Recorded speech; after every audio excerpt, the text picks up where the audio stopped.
It's truly remarkable that given all that we just talked about, what Vicky talked about, what you and Tyler are talking about, all the stuff in the Middle East, oil's in the low 70s. What do you make of it? Well, you're dealing with two issues. The first issue was that the low in April, May of 2020 for commodities, especially oil and gas, was a 220-year low relative to common stocks. And then you had a nice explosive upside from the middle of 2020 through the end of 22. If you go back and look at past commodity super cycles, one being 1971 and 1981, the second one being the brick trade, 99 through 2011, there was an initial burst in those and then a 1 to 2 year intermission period.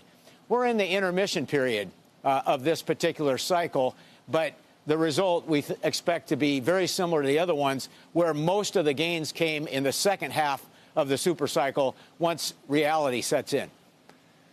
When is this reality going to set in? I mean, we've been kind of waiting for the setting in, OPEC cuts, the Saudis are cutting. You know, Russia's output is not has been good. Iran has been selling more. We know that. Brazil's been up as well. And the U.S. is over 13 million. I mean, it's quite the sort of epic global duel.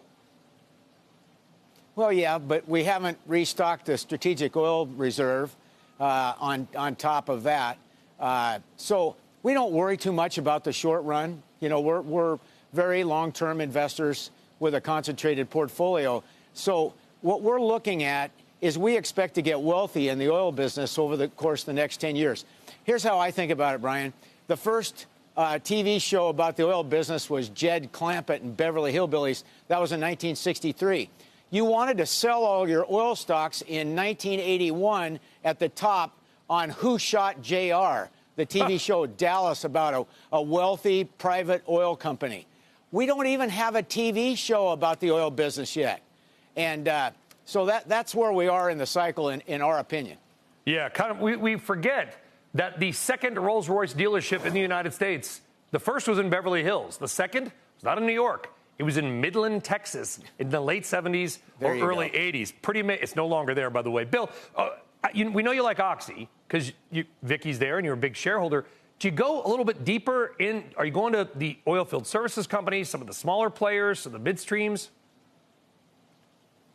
We're dealing with what I consider to be circle of competency, and I don't think that you won't make really good money in the oil services side of the thing, but with the major European and international oil companies in kind of a ESG coma, it's not as good relatively, I think.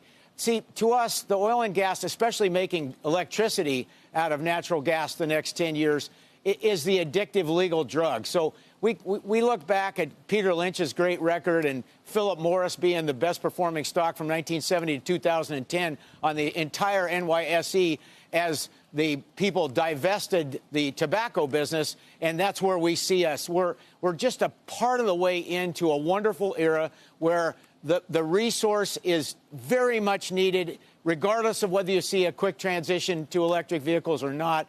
And the prices are going to go way higher over the next 10 years as the scarcity issues kick in. This is what